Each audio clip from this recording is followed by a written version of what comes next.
उसकी वजह से विकास तो हो रहा है, आपके शासन में निरंतर चल रहा है, लेकिन अब हम चाहते हैं आपने जो मुझ सेवक को एक मौका दिया इस खटीमा नगर पालिका में, इस खटीमा की जनता ने जो विश्वास आपके माध्यम से मुझे दिया, क्योंकि कोई ये कहे कि रमेश जोशी अपने आप में कोई चीज थी और वो चेयरमैन बन के आ गए। माननीय मुख्यमंत्री जी, ये स्पष्ट है, इस खटीमा की जनता ने जो जनमत दिया है पुष्कर सिंह धामी जी को दिया है। और अब एक समय ऐसा आया है कि इस खटीमा की, जो कि आप मूलभूत समस्याओं से बिल्कुल अवगत हैं, क्योंकि आपका भी बचपन इस खटीमा में ही बीता है और हम सब लोग हुई इसी प्रांगण में, आप भी कभी खेले होंगे, हम भी कभी खेले हैं। और आज मेरा यहाँ पे कार्यक्रम रखने का भी एक उद्देश्य था कि हमें अपनी पुरानी यादें भी ताजा होनी चाहिए, जहाँ से हम लोग निकल करके आज इस स्थिति में पहुंचे। आप हमारे प्रदेश के मुखिया हैं और आने वाले समय में और भी अच्छे पदों पे जाएंगे। तो मेरा ज्यादा लंबे समय क्योंकि मैं आपका नहीं लूंगा, मान्यवर, हमारे शहर की समस्याओं से मैं, जैसा कि मैंने पहले भी कहा है कि मैं आप पूरी तरीके से परिचित हैं। हम चाहते हैं खटीमा नगर पालिका परिषद को ए ग्रेड का दर्जा आपके द्वारा दिया जाए। मान्यवर, दूसरी जो समस्या हमारे क्षेत्र की नगर पालिका परिषद में सड़कों का अभाव है। मैं बीच में मान्यवर गया था चुनाव के प्रचार के दौरान, 18 से 20 किलोमीटर प्रतिदिन में पैदल चलता था, तो मुझे पता है, वैसे तो आप भी अवगत हैं, लेकिन मैंने जब सीमा वृद्धि के बाद उन क्षेत्रों को देखा तो 200-200 मीटर 300-300 मीटर की जो सड़कें हैं बिल्कुल चलने लायक नहीं है। गाड़ी खड़ी करने के बाद भी आपको इतना पैदल चलना ही चलना है, कीचड़ युक्त है। तो मान्यवर, हम चाहते हैं इस खटीमा में 100 किलोमीटर कम से कम टाइल्स रोड दी जाए। मान्यवर, तीसरी हमारी समस्या, जो हमारे जो ग्रामीण क्षेत्र अब इस खटीमा में जुड़े हैं और वो हॉट मिक्स प्लांट की चाहत रखते हैं, वो चाहते हैं कि हम 100 किलोमीटर हॉट मिक्स रोड की आवश्यकता है। मान्यवर, आप भी जानते हैं और हमें भी पता है कि ये कैसे दूर होंगे, और आप करने में सक्षम है और हम मांगने में आपसे सबसे आगे हैं। हम मांगेंगे और हम आपसे लेंगे।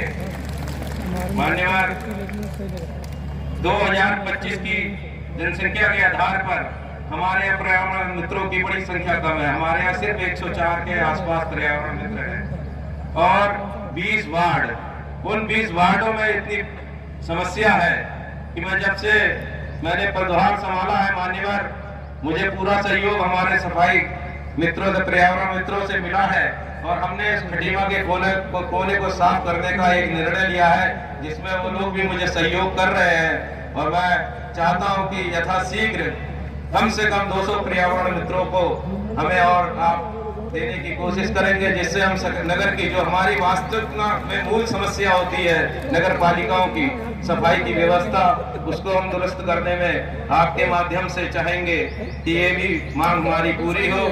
मान्यवर, खटीमा में आपने देखा ही है, क्योंकि आपसे कोई चीज छिपी भी नहीं है, आप जानते हैं इस खटीमा के हर हालात को, और आप पिछले 20-25 वर्षों से लगातार खटीमा को देखते आ रहे हैं और इसमें विद्युत पोलों की भी बड़ी आवश्यकता पड़ती है।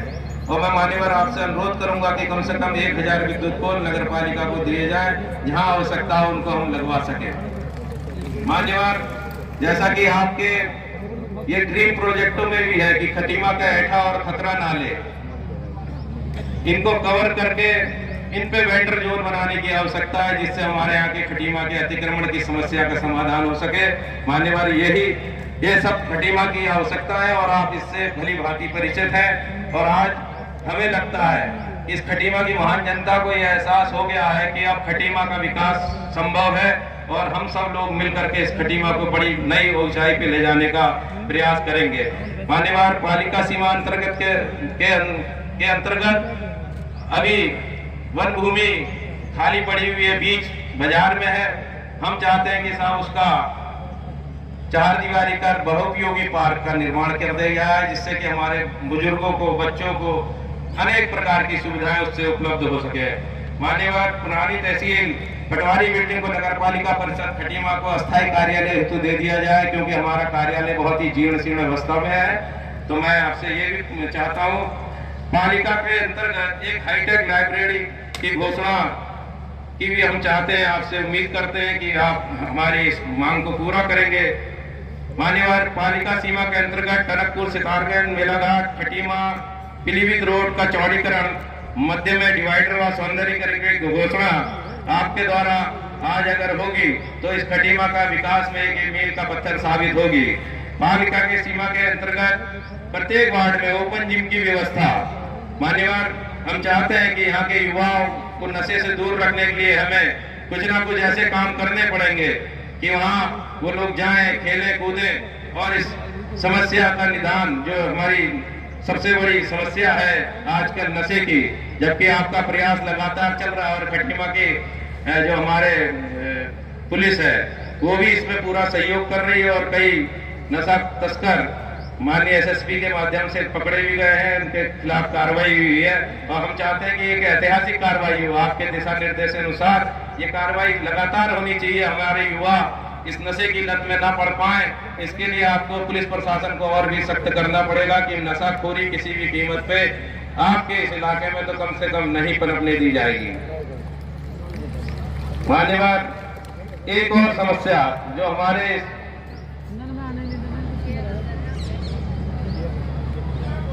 मान्यवर पालिका सीमा के अंतर्गत national institute of technology college बनवाए जाने की व्यवस्था आप करेंगे, जिससे यहाँ के क्षेत्र के अनवरत विकास की जो हम योजनाएं सोच रहे हैं, बना रहे हैं, वो सारी योजनाएं एनआईटी कॉलेज अगर आप खटीमा को दे देंगे तो मैं समझता हूँ प्रत्यक्ष अप्रत्यक्ष रूप से हजारों लोगों को रोजगार मिलेगा।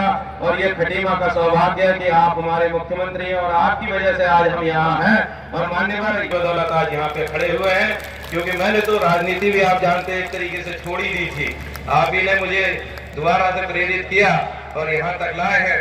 मैं आपका आजीवन आभारी रहूंगा। और मैं आप बड़ी माला से सभी सभासद और राहुल सक्सेना, मेहताब राजा और करण यादव एक बार स्वागत करेंगे बड़ी माला से माननीय मुख्यमंत्री जी का। इस साइड आ जाओ, यहाँ पर आ जाओ। करता हूँ, आप सबका धन्यवाद करता हूँ, आप सबका स्वागत करता हूँ। आप सभी जानते हैं खटीमा मेरी कर्मभूमि रही है और आप सभी मेरे परिवार के सदस्य हैं, इसलिए भी जब भी आपके बीच में मुझे आने का शुभ अवसर प्राप्त होता है, मुझे अत्यंत प्रसन्नता होती है। थोड़ा आने में जरूर मुझे लगभग 1 घंटे का विलंब हो गया, क्योंकि आज प्रातःकाल में देहरादून से चला था और देहरादून में आज राजभवन में केदारनाथ में जो इस वर्ष 2024 में जो आपदा आई थी, उस आपदा पर आज एक कॉफी टेबल और आगे का डिजास्टर मैनेजमेंट का क्विक रिस्पांस सिस्टम पर एक आम लोकार्पण कार्यक्रम माननीय राज्यपाल महोदय के साथ था। उसके बाद मैं पौड़ी गढ़वाल के दुगड्डा गया था और दुगड्डा में भारत के स्वतंत्रता संग्राम के नायक चंद्रशेखर आजाद जी और भवानी सिंह रावत जी उस क्षेत्र में चंद्रशेखर आजाद जी आए थे, तो उनका आज मेला प्रारंभ वहां पर होता है। उस मेले में आने जाने में काफी समय लग गया, इसलिए मैं आप सबके बीच में कुछ विलंब से पहुंचा, लेकिन आप सबका उत्साह देखकर मुझे ऐसा लग नहीं रहा है कि मैं आज शाम के कार्यक्रम में आप सबके बीच में आया हूँ। हमारे केटी भट्टी हंस रहे हैं। मुझे ऐसा लग रहा है कि मैं प्रातःकाल के किसी कार्यक्रम में प्रातः 10 बजे आप सबके बीच में आया हूँ। आप सबका जोश देखकर, आप सबका उत्साह देखकर, आप सब लोगों ने जिस प्रकार मेरा अभिनंदन किया, परंतु जिस प्रकार से आप सभी ने निकाय चुनाव में खटीमा में क्या करना भाजपा का परचम लहराया, खटीमा में ही नहीं, अभी अगर मैं पिथौरागढ़ से शुरू करूं तो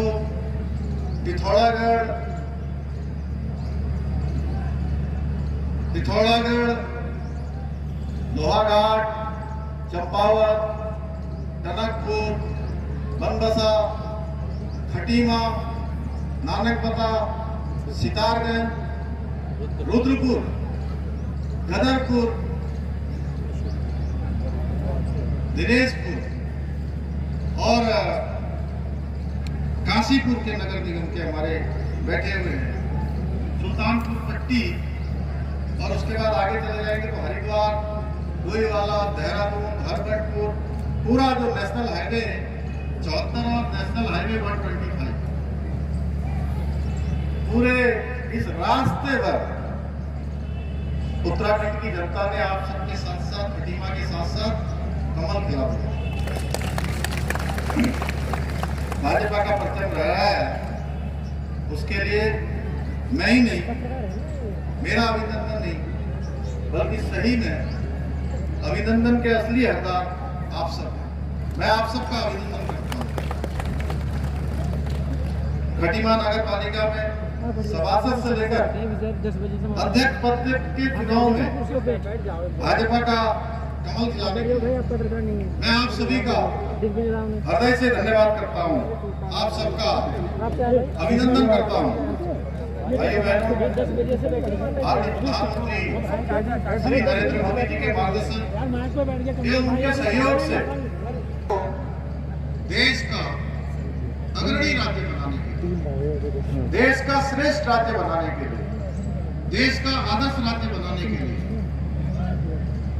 उस दिशा में हमारा राज्य स्थापित हो, उसके लिए हम निरंतर संकल्पबद्ध होकर एक पल और एक क्षण रुके बिना निरंतर काम कर रहे हैं।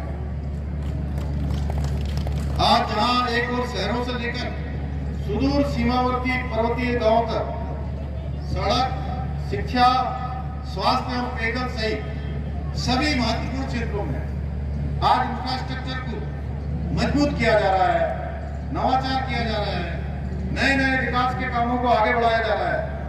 वहीं प्रदेश के किसानों को आर्थिक रूप से सशक्त बनाने के उद्देश्य से दुग्ध उत्पादन, मधु उत्पादन, कृषि, बागवानी, सुगंधित पौधे एवं फूलों की खेती को निरंतर प्रोत्साहित किया जा रहा है। अरोमा वैलियां विकसित की जा रही हैं, एप्पल मिशन, कीवी मिशन पर काम किया जा रहा है। किसानों को मशीन फार्मिंग के जरिए 80% यानी 80% तक की सब्सिडी में कृषि उपकरण दिए जा रहे हैं। इसके अलावा होम स्टे योजना, लखपति दीदी योजना, सौर स्वरोजगार योजना जैसी अनेक योजना लागू कर स्वरोजगार को भी बढ़ावा दिया जा रहा है। भाइयों बहनों, आज मैं आप लोगों के बीच में कोई भाषण देने के लिए नहीं आया हूँ, बल्कि मैं हमेशा की तरह आप सब,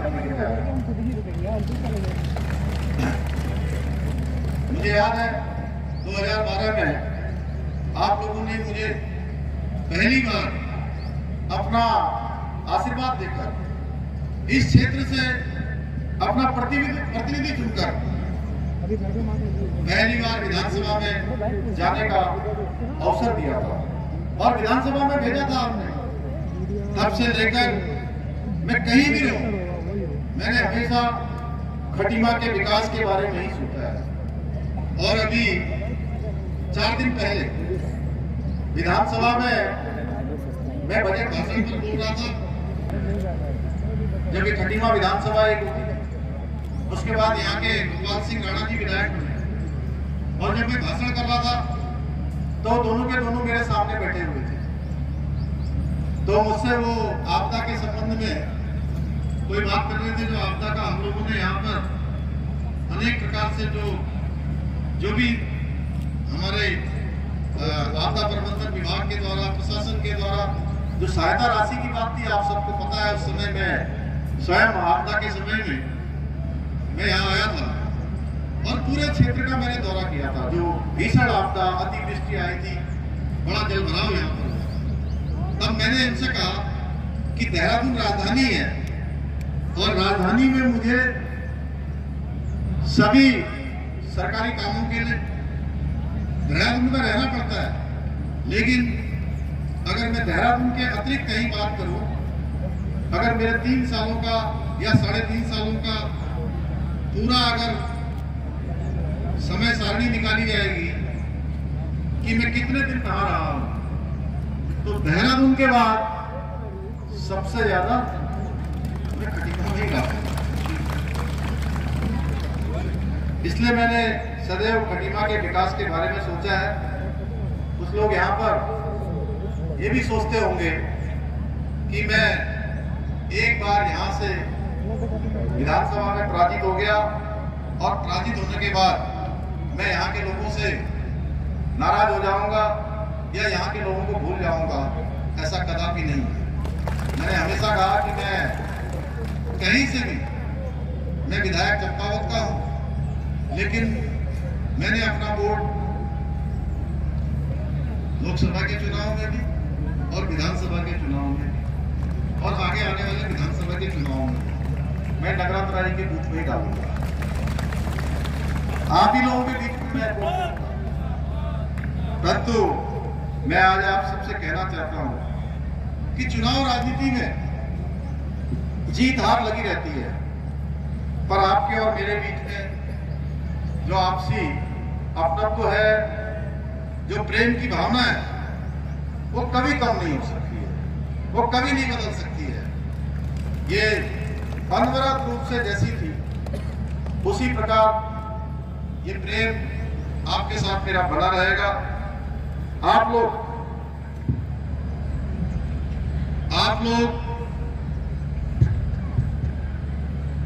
लोग मेरे लिए कल भी परिवार थे, आज भी हैं और कल भी रहने वाले हैं।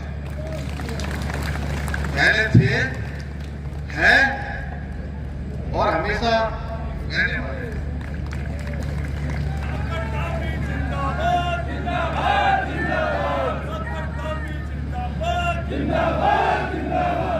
आप सभी इस बात के साक्षी हैं कि मैं सदैव खटीमा के चहुमुखी विकास और जन जन के कल्याण के लिए हमेशा प्रयास करता रहा हूं।